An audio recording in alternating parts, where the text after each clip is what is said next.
everybody. This is Dr. Carmen Bryant, and this is my YouTube channel, Redefining Yourself.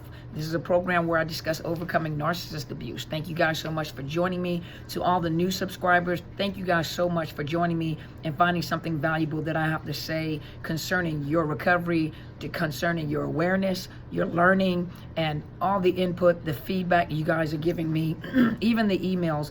Thank you guys so much for joining me. To the Kings, thank you guys for standing up and being able to express that you have been through narcissist abuse as well, or even abuse in general. Thank you so much for letting us hear your voice. The Queens need to hear what the Kings have to say, and that narcissist abuse is narcissist abuse. You guys go through the same thing that we go through, and then it's just a female narcissist that is doing it, but they have the same playbook. As someone said, they use the same playbook, they do the same thing. It's just that females sometimes conduct themselves differently, but they use the same playbook to do what they do as narcissists. So Kings, thank you so much for coming on this channel, letting us hear your voice, and Queens, thank you for supporting them and being non-judgmental.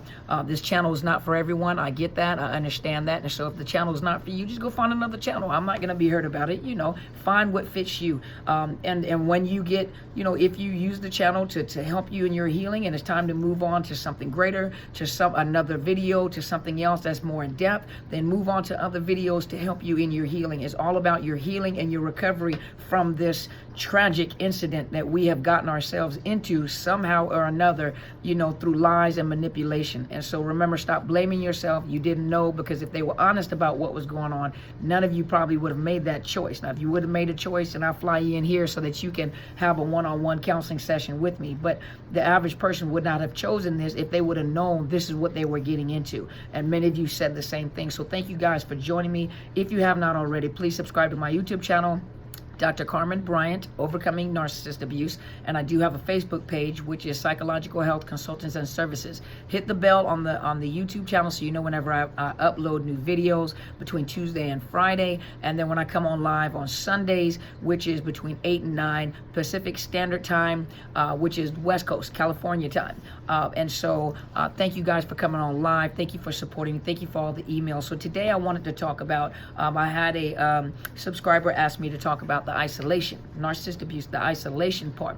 And before I get into the isolation part, I did have someone ask me about the narcissist that, I don't know if you discarded or they discarded you, but you work in the same, you're in the same workplace. And so what is happening is you're noticing that that she is coming around. She's found another person within the workplace and has got new supplies, so she makes sure that you see it. She makes sure that she comes around. She makes sure that, she comes around your desk. Now she's gotten bold enough where she bumps into you while she's hoovering you. And what you're doing, it's showing that you have made progress. It's showing that what you're doing is effective by no contact and gray rocking and not responding to her whatsoever. So she's getting bold enough and she's getting desperate enough because she wants a reaction from you, not a response. She wants a reaction. And so now she's getting to the point where she's even physically touching you to get your attention because she wants you to say something, do something. She's not feeling an energy from you. She's not getting a reaction from you. Do what you do. Let her get herself in trouble, because it's going to get to a time where she's probably going to get very desperate for your attention and she's going to start making mistakes. Do what you're doing, and I commend you, King, for what you're doing. Stay no contact, stay gray rock, don't respond, don't react, don't say anything. If it becomes a problem at the workplace, go report it to HR, but let someone know. Give the information to someone, because if she gets desperate enough, she may even say that you're harassing her or stalking her. So remember, when you're dealing with a narcissist, they're not the average people, that you can just blow off. These are the type of people that you have to almost outthink, and they're always thinking of what they're going to do next. So in order to protect yourself, you need to put some things in place to protect yourself. They're very, the word I'm looking for is, they're very predictable people if you know and if you've studied it. You know what they're trying to do and how they're trying to do it. And so your best bet is to get it in writing. Go talk to someone in HR. Let them know, listen, this is what's happening. I'm not too sure. I'm just putting a heads up. I'm not bothering, blase, whatever you say. But make sure it's documented, because if you're not responding and she's already touching you, then what's going to happen is she's going to go up in her antics. Thank you so much, sir. I appreciate you. And so they'll go up on their antics. Sorry about that, you guys. I have mail coming in every day, but they'll up the antics to a point where they will, even if you don't react to them, what they'll do is they'll get so bold and even turn the tables on you to make it seem as if you're doing something. So my advice to you, sir, is to make sure that this is documented. Someone knows, someone in HR, that is documented, because she may turn up the antics. So be safe. She is hoovering you. And so now we're going to go to isolation. Hopefully that answers your question, sir. Thank you so much for trusting me with that. And so we're going to go and talk. We're going to talk about isolation. And so I did find I was researching this morning before I got on, and I found a blog. I kind of like it. Is Narcwise. Narcwise Maggie. And I was looking for isolation, but I was trying to bring it to you from the perspective of domestic violence, because remember that what you have been through and what you're going through is domestic violence. The person that is doing, not every person that is involved in domestic violence is being abused by a narcissist. Not everyone is a narcissist. Some people selfish, egotistical, seems like they don't have empathy, have other mental health issues, post-traumatic, they have all sorts of stuff going and come from bad families. This is, violent in nature, drug addictions, so there are other reasons why people is not justifiable, but there are other reasons why people abuse people. Hurting people hurt people. And so there are other reasons why people are being abused. And so they have agencies like the YWCA and different, like here in the Northwest and the Pierce County area, they have the Crystal Judson Family Center. They have the YWCA in our area that helps with domestic violence when people are being abused. This just so happens to be most of you have been abused by a person that has narcissism. Now, whether they truly have the diagnosis of NPD, some of you can go and look at the 9 traits or the 9 symptoms that we look at as clinicians, and I guarantee you, even though you may not be a clinician or a professional, cannot diagnose professionally, I guarantee you can pick out at least 5 of the traits. If they have 5 of the traits, then you know definitely that person probably has narcissistic personality disorder, or NPD for short. And so a lot of you that are on this channel have been abused by a person that has narcissist NPD. But that is domestic violence. So it's one, it is domestic violence. What they're doing is just what they're doing, and how they're doing what they're doing is specific for those with NPD. And so one of the things, even in domestic violence, when you teach the power and control, because domestic violence is about power and control. Narcissist is about power and control. The narcissist uses power and control to isolate, to abuse, to misuse, and hurl insults, all that, so domestic violence, narcissist abuse, you can put that information together, but this particular abuse is very unique and specific, and the recovery part takes longer than the average recovery for people that break up or people that are in domestic violent relationships that are not narcissistic. So isolation is a tool that's used to control you. Isolation is used, first of all, because 9 times out of 10, you probably do have or have had people around you that cared about you. Family members, friends, sisters, brothers, people that you've been around, where a lot of times they're like, that there's something not right with him or her. You might want to think about that. And some of us, a lot of us had that advice given, like, this is not looking too good. I don't feel comfortable with this individual. And so what a narcissist will do, you can introduce them to your family. You can introduce her to your family. And in the beginning, they have the mask on, so they look wonderful. So, the family loves them. They're wonderful people, and they're okay with that. But as soon as that mask starts slipping off, sometimes what happens is when you're in one-on-one relationship, it takes a third party to look in to tell you some things that you don't see, because you have been desensitized, because they work very hard to manipulate, to control, to change the way that you think about yourself or think about the people around you. And anytime they feel a threat that they may lose control of you, a threat of a therapist, a threat of a friend or a family member, they will begin a smear campaign on them. They will make you feel like, that the only reason why they're telling this, or the only reason why they're saying this, is because they never had a man or a woman like me, and so they're jealous. You can't let people be jealous of you, and so they're talking. And if a person talks to you, that's why talk therapy is so powerful. When you come into mental health, when you come to counseling, talk therapy is very, very powerful. The words that we speak and the words that you say, words are very powerful. And if they know they can isolate you from anything around you that will bring awareness or will educate you about what you're going through, they will try to pull you away, but the way that they do it is manipulate you away from family and friends. They isolate you from people that will give you good advice and people that care about you. Keep in mind, you're dealing with an individual that has a very low self-esteem and doesn't think very highly of themselves as it is. Everything that you see them do, every way that they act is just a facade to cover up how they really are or feel on the inside. They're very emotionally weak individuals. They're jealous individuals. They're afraid. They feel abandonment. They feel rejection. That's why they freak out when they're discarded and don't have another supply to attach to. That's why they have to have supply, because they don't know who they are. They are literally they have no, what's the word I'm looking for? They don't have a self-identity. They create an identity that they think that society or people around them will like. So that's why they look at you, and when they look at you, it's something about you because people like you. People talk to you. You might have a good job. You have friends. You're an extrovert. The things about you that they want to be like you. And so they connect with you and literally begin to morph into you. They want what you have. They want to be like that because they're not like that. And so they literally begin to morph. They start to sound like you. They start to talk like you. You see them start staring at you. Someone said they stare at you. They pick up on your language. So, and remember, when you have other people, and that's what they wanted.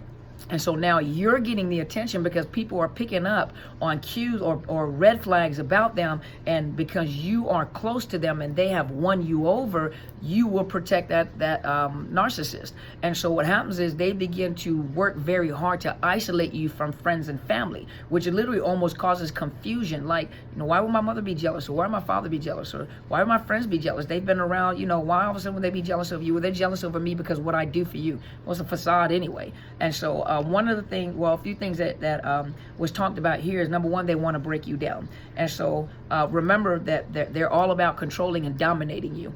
And this is supplied to them to control you and to dominate you, make them feel empowered. Because remember, they feel powerless. The true narcissist behind that mask feels powerless. They feel like they have no say. Everything that you're feeling is how they actually feel. It's like you guys swap emotions. So you have left the relationship with, you have taken all their baggage. And to you, you're looking at this facade, and they've taken everything about you and they've used it as, as actors, they used it and they're acting out the role, and you're looking almost at yourself. And everything that they feel about themselves is like it reversed, and you're carrying the baggage of how they truly, honestly feel.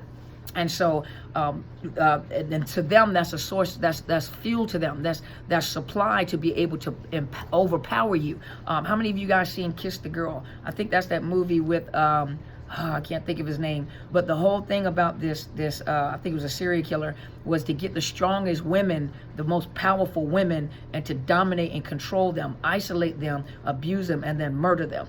And there was one that he just couldn't break down. But that is a narcissist. They find the strongest people. You may not think you're strong, but that right there, really, if you think about it, it's a compliment to you. And I'm not saying the abuse is a compliment. I'm not saying what you went through is a compliment. But what it is they know you're strong. I don't care what your social and economic status is. I don't care if you are on welfare. I don't care if you're a wealthy individual. I don't care if you're a multi-millionaire.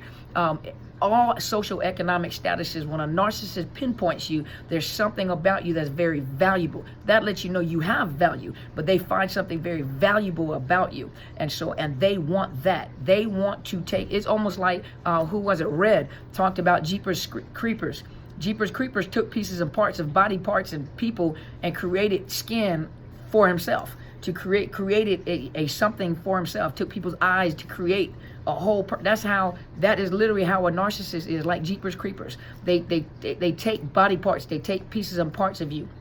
Let's see, these driving forces underpin the need to devalue and diminish you because you're better than them. That's how they see you. You're better. And they'll say, oh, you think you're better than me?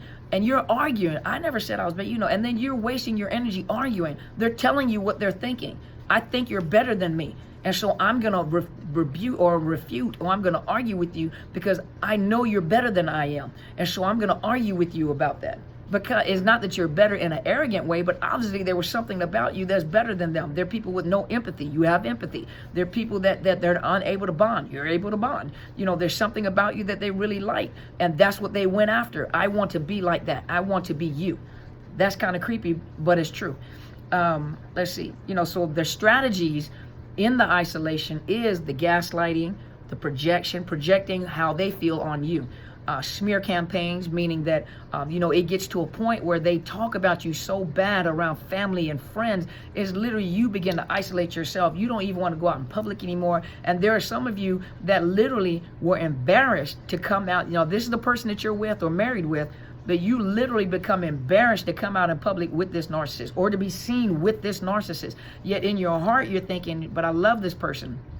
But in reality, it's like, I wouldn't bring you to no meeting that I have, no function that I have. I don't even want to bring them. You are in your mind, you may not say it because or some of you have said it, that this individual is literally an embarrassment to who you are because they are so opposite than what you are, and you've recognized it. So they become almost literally an embarrassment to you. But what they'll do is they know that because they know how they act. How the lady tell me, the narcissist told her when he started feeling the discard, told her, I know what I do. I know that I lie. I know that I try to make myself look better than everybody else. I know that I try to make myself look smarter than the average person. I manipulate, I lie, I steal, so they know what they're doing. They know how they are. And the thing is when you begin to determine how they are, the thing is they'll reverse it on you to make you feel like that's how you are. You are embarrassed to bring it. They notice everything. So don't think that you're doing something they don't notice anything. You start like, I don't want to be in public with this guy, or this girl, So what they'll do is they'll flip it, I don't even want to be seen with you because you have literally become an embarrassment to me, whether they say it or not, or whether they act it out. And so let's see here, the smear campaigns, literally to the point where you don't even want to come out and play. It's like you're embarrassed because now they have taken the things about you, can almost tell like the things that they think about themselves, they have said about you. So these people think that you're like that. So they think that you're the narcissist. Threats, exploitation, twisting of the truth. We talked about that before. Outright lying, circular, nonsensical arguments. Remember the circular arguments that are pointless, that waste your energy, waste your time. Shaming, even body shaming. You got with this individual, that they were a fluffy girl or a fluffy guy, but now it's a problem. Because remember, a narcissist doesn't care whether you're big, skinny, beautiful, or ugly. They'll pick one with one tooth. It doesn't matter. It's all about the supply. Now, of course, if you have those that are somatic, that are, but they'll still, their other sources of supply may be those that are one tooth, one-eyed bandits. Let's see. To have power over you and to feel more than by making you feel less than. That is one of the games that they play. Let's look. Another one is hiding the truth. A popular method of control, isolation. So a popular method of control is to isolate victims. This can be from human, physical, emotional, psychological, or mental resources. So they'll isolate you from people because they want to make sure that you depend on them for everything. Your thoughts, any kind of information. It doesn't matter what kind of education you got, but they want you to totally depend on them. They'll throw stuff out. It's almost like you can see really how ignorant they are. They'll just throw information out as if you can't research. Like you can't research, and everything that they're saying is like absolutely garbage. But they want to isolate you to a point where you only depend on them. Physically inhibit you from going anywhere. Those of you that have maybe been, at-home mothers or men for whatever reason, you may have retired, whatever, but they'll find a way to physically isolate you from friends, take your keys, take your car, take your money, take the bank card, so you can't leave, you can't go anywhere. Women do the same thing. You're on the road too much, or why do you want to hang out with them? This is how these individuals are, and you shouldn't be with them. Or you're away from home too much, you need to be here with me. So they'll nag, but it gets to a point where they will isolate you too, to keep you away from your friends and family. Your mom don't like me anyway, or but they'll find ways to isolate you, to keep you away from other people, and to make her shut up. Some guys are like, what, forget it, I go to my man cave. And what happens is a lot of times when a man has been so injured and wounded by a woman, they go into a man cave and they don't come out. And I think Bishop Jake said that, when a man can't figure something out, And especially if a man has been wounded like that, sometimes they go into a cave, even in their mind, and they don't come out. They stay in that cave. And women, sometimes you isolate yourself. You won't even make friends anymore. You won't go anywhere. You won't, the things that you used to enjoy. And as a clinician, that's some of the things. What are some of the things that you used to enjoy? I used to enjoy doing this and this, but I don't have the time or the energy. I just don't feel like doing it anymore, because you have gone overwhelmed with this Tasmanian devil in your house or in your life.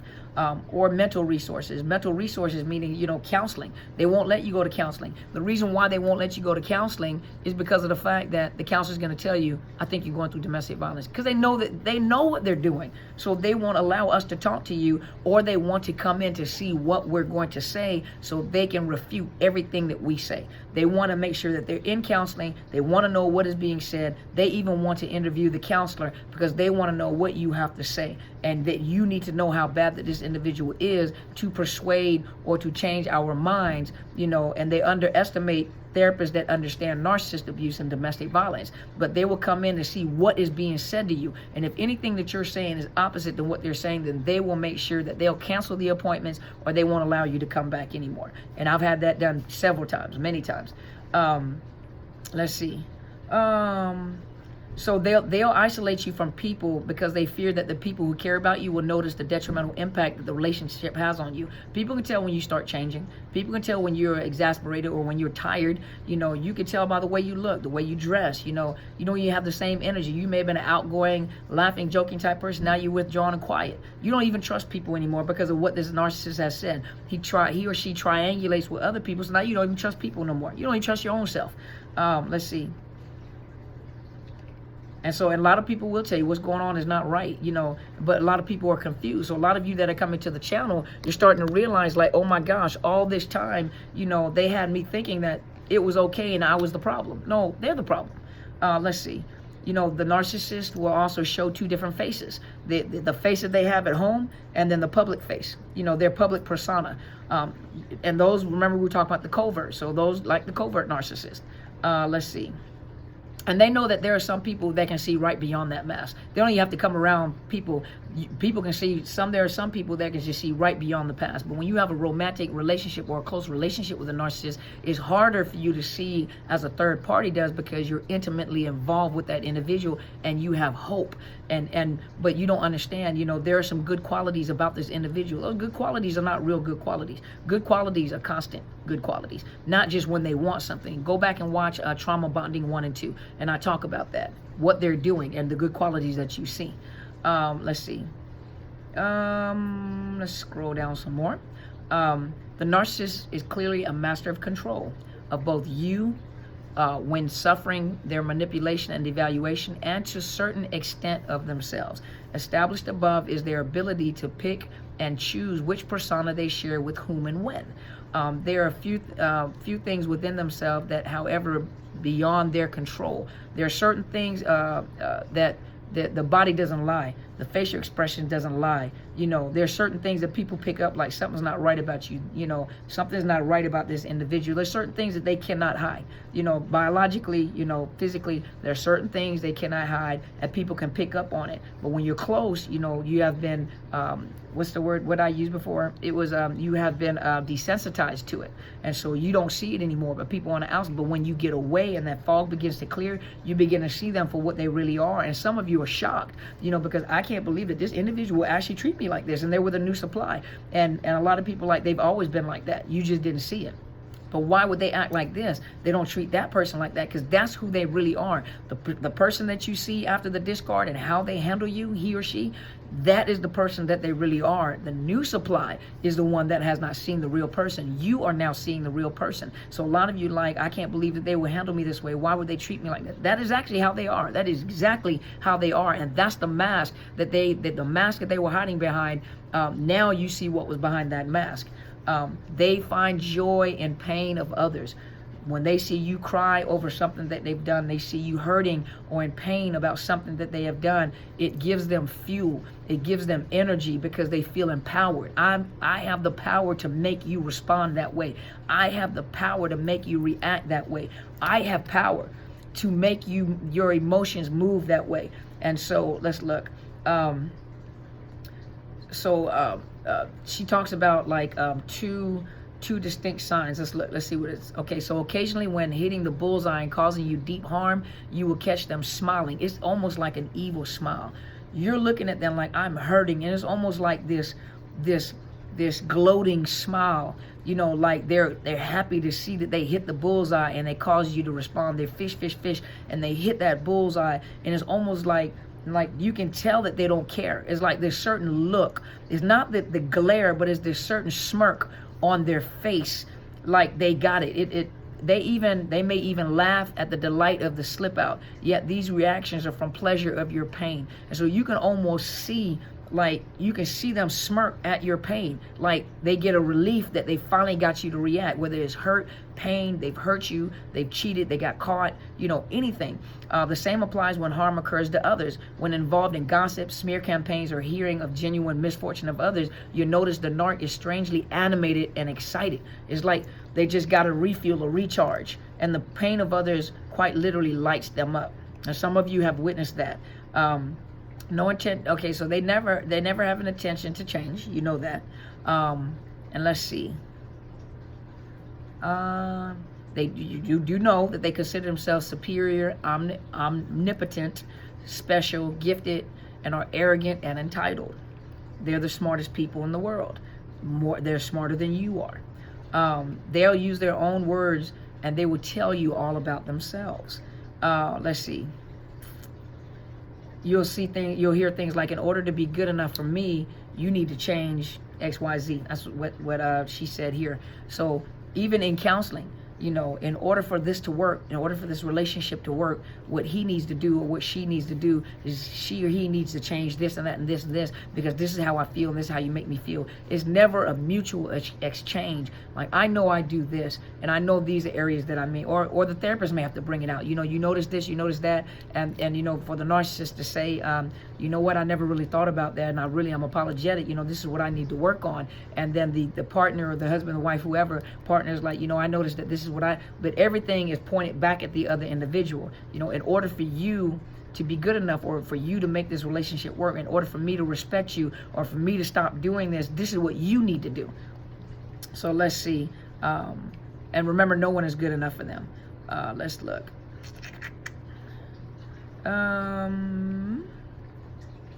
Okay, well then, I went through that. So let me close it off by saying this.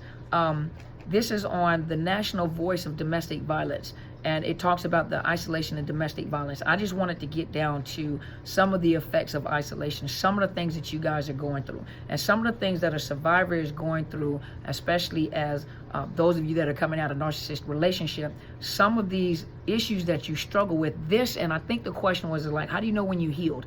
And so number one, and I'm gonna make a video on that separately, but just some of the things that I want you to focus on where you know that you're still not healed yet is that leaving out of those relationships with a narcissist, you'll find that you're unable to identify with your own feelings, meaning that you don't even trust your own feelings, you know, because they told you that how you feel is wrong. You know, it's not right for you to cry. You know, it's wrong that because you make them feel uncomfortable with your crying. It's not, you don't have the right to be angry. Everyone has the right to be angry. Is what you do when you're angry is the problem. You know, you start tearing up stuff and hurting people. That's the problem. You know, so it's not that the fact anger isn't a natural emotion. There's nothing wrong with you being angry. And when someone has hurt you, or someone has disrespected or dishonored you, you have the right to be angry, and you have the right to express the fact that I'm very angry, I'm very ticked off right now. You know, your behavior, not you, your behavior. And see, a narcissist like you. No, it's the behavior. It's your action that caused a reaction. And I am angry at this particular time because I think that was very disrespectful. We have talked about it. But you can't even trust your own feelings. You feel like you don't have the right to be angry, and you're not even in the relationship anymore. You don't have the right to be angry. You don't have the right to be sad. You don't even have the right to be happy, because they're type of people that they don't find happiness. They don't have joy. They don't have happiness. The only little thrill that they get, which is fuel, is the excitement of the fact that they've hurt you. So they're never happy people. So for you to be a happy person or to be happy, you don't even have the right to be happy, because I can't be happy. And so you don't even trust your own feelings. You know, if something doesn't feel right, you don't even trust that red flag, that gut instinct, that feeling feeling, you don't even trust that because you were told not to trust your instinct. So you have been manipulated, groomed, and you have been molded into what they wanted you to be. So you come out of the relationship and you don't trust your own feelings. You're unable to make simple decisions because you're stupid. They told you were dumb.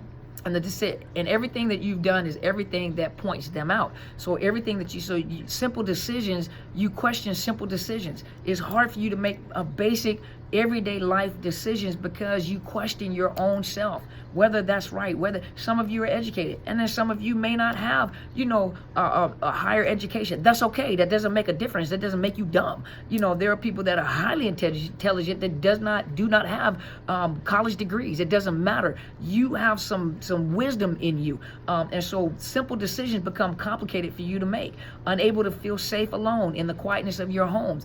It's almost like you have quietness for the first time, but the quietness and the peace in your house is overwhelming and loud because they've always had you in a high, intense, anxiety-provoking environment. They always made sure you felt uncomfortable. They always made you feel uneasy. They always made you feel, there's always constant chaos in that house. So to actually sit in quiet and peace, it's almost scary because it's almost like, how long is this going to last? Good things don't last very long. I'm waiting for something to happen. The quietness is too loud. It's causing me to think and have to think, and I'm having to think about what's going on. So quietness, then you feel unsafe, like something is going to happen because something has always happened. They always kept you in that fight, flight, or freeze. That's that post-traumatic stress, that complex post-traumatic stress. Your adrenaline is constantly pumping. So even in quietness, you're waiting for something to happen. So your adrenaline is pumping like something is going to happen. Something is going to happen. Well, that's the results of being in a relationship with an abuser or a narcissist or a narcissist. So the feelings of anxiety that can range from mild to panic attacks. So that's that post-traumatic stress. The fear for the safety of your children. Now you're afraid for your kids. You're afraid that something's going to happen to your kids. And especially if you are parents and you have a narcissistic parent, now you're afraid for the safety of the kids, what makes you even more anxious because the law is telling you have to have visitations. And so you can't, and so you become anxious because you don't know what they're doing to the kids. So in constant fear, you have difficulty concentration. Most of you do have difficulties in concentration. Unable to socialize and make new friends. Well, they've isolated you so long, you don't even know how to talk to people anymore. And if people get to know you, the more you've been around this individual, the more narcissistic traits you have because you picked up on their traits. So it's hard for you to connect to people because sometimes you may be very cynical. Your jokes may be very sarcastic. You picked up on certain things that they used to do all the time and it worked for them, and usually if you're with a person long enough, you'll pick up on certain things that, your partner does. My big sister says, what? And so everybody around her says, what? Especially if you say something crazy, what? So everyone that is close with my sister, all of us say the same thing, what? Because of the fact that we have a relationship and so you could tell that we've been around each other for years because we picked up on certain sayings that we say. Now you're unable to socialize because a lot of the characteristics of that individual you may have. But even the fact that they've isolated, you don't even know how to talk to people anymore. You have no idea how to make friends. How did you make friends? The friends that you used to have are not there anymore. And so go back and reach out to them. Those very people that they told you that was no good for you, reach out to them and see. You step out and you just reach out and say, hey, please forgive me for isolating. Talk to them. Let them know what was going on. Apologize for being isolated. I didn't know, and you'll be surprised at how many people they isolated you from, how many people are still there for you, how many people are still there in your court, how many people are still rooting for you. Developing depression or depressive symptoms. That's also a part of post-traumatic stress, depression. Of course, who wouldn't be depressed coming out of a situation like that? You have totally been stripped of who you are. You don't even know who you are anymore. Experiencing social anxiety. Of course, you've been isolated enough, you don't even know how to react or respond to people. You're afraid of what people are thinking about you. You literally think everybody knows the narcissist. So you think that everybody is thinking the same way that the narcissist has portrayed you or smear campaigned you. Everybody doesn't know you and everybody doesn't believe the narcissist. And even so, if those are the flying monkeys that they're attached to, then you cut the flying monkeys off. That means you just isolate yourself from the friends and the families that were connected, in order for you to recover. You have the right to recover. You have the right to be you. If people not always going to agree with you. People don't always agree with me, but that doesn't mean that I'm going to beat myself up because you don't agree with me. we don't agree. So we got to agree to disagree, so you don't agree. But when you get out there, you can't be so afraid that people just see you the way that the narcissist sees you, because they have manipulated you and caused you to think differently about yourself, which makes it harder to get back out, because you think everybody thinks that same way, because you think the way the narcissist thinks. So you're coming out, and these things right here are, the way that you're feeling is not your feelings. These are, well, they are your feelings. Don't get me wrong. I don't want to, disrespect anyone. Those are your feelings. They are. But the way that you're thinking about yourself, or thoughts that have been imposed on you that you took responsibility for. The narcissist felt that way. The narcissist thinks that way. And they projected it on you, and you took responsibility of it. Now you feel that way. But it was the narcissist, not you. You are a person of value. You are a person of interest. You are a person that has worth. And that's why they sought you, because you are valuable. You are a valuable commodity. You are a valuable asset. And they knew it. But the thing about it is they don't mind destroying you because they want to be you. So every time they go to a new supply, you notice they metamorphose into that individual person. And some of you have said it. You notice this is not how this person is. You were never a rapper. You were a businessman. Or you were never a businessman. You were a thug. But you see them morph into that individual because that's who they want to be like. Sad to say, male and female alike. So hopefully this has helped. Hopefully that answered the question. And thank you guys so much for tuning in. Thank you guys for your support. Thank you guys. Make some comments. Let me know what you're thinking. Send me some emails. I don't mind if you let me know, not to be anonymous. If you share your story and I can take pieces of parts of your story and share it, I will. If not, then it's just between you and I. And so I thank you guys. I have a lot of emails. I do have so I can't get to everybody all at one time. And those of you that have been sending me your emails, just, be patient with me. I'm going to go and I'm going to thank everybody for sending it. I'm going to send it to the professional writer that I was talking about, my new friend, and I'm going to send her this information because she wants to do some research, and she wants to write from different ages, different age levels, maturity levels, your experience with narcissist abuse. And so she wants to write articles. She wants to write information on what we've experienced. We need to get this information out there. Share these videos with someone. You don't know what they're going through. You don't know if they've ever had a name for what they're going through, but somebody needs to hear. Even if you can't, if the person's not listening to you, just share the video and let them see it. Put it on your timeline so they can see the video. You'd be surprised. Sometimes they listen to it. They just won't tell you that they're listening to it. Thank you guys so much. If you have not already, subscribe to my YouTube channel, Dr. Carmen Bryant, Overcoming Narcissist Abuse. Hit the bell so you know whenever I upload new videos. Stay tuned. I'll be on here on Sunday. I'll be back tomorrow, but I'll be here on Sunday, back live, question and answers. You can ask me whatever you want to, between 8 and 9 Pacific Standard Time, which is the West Coast time. We're California side of the house. For those of you throughout the nation, thank you guys, and even outside of the country, thank you guys so much for finding something valuable that I have to say that is helping you in your process. And thank you guys for telling me, letting me know that these videos are helping you. That gives me, the inspiration to keep it going, even with a lot of the questions that you guys are asking. I have a lot of questions, so I have to look and see, I have to go look and see all the questions that you guys send so I can do the videos. But thank you guys so much. A lot of the videos are made because of the fact you asked me to make the videos. And so I really appreciate the feedback. Hey, I also have a Facebook page, Psychological Health Consultants and Services. Hit the thumbs up. I do post on both sides. A lot of times it's slow posting, and a lot of times if I'm traveling, I may only be able to come over on YouTube. So come over to YouTube as well, so that when I go live, when I travel, you can join me in my travels. And then soon we're going to have a dinner date. I'm going to take you guys out to eat. Now, I'm not going to pay for everybody, but we're all going to go out to eat together. We're going to go somewhere together, via Facebook Live, so that you can enjoy and you see what it's like to be able to be free and to be able to do things for yourself, to go out there and find pleasure in life again after the narcissist. Okay, so you guys, like my friend always says, go and be great. I mean that, because there's greatness inside of you. Go and be great.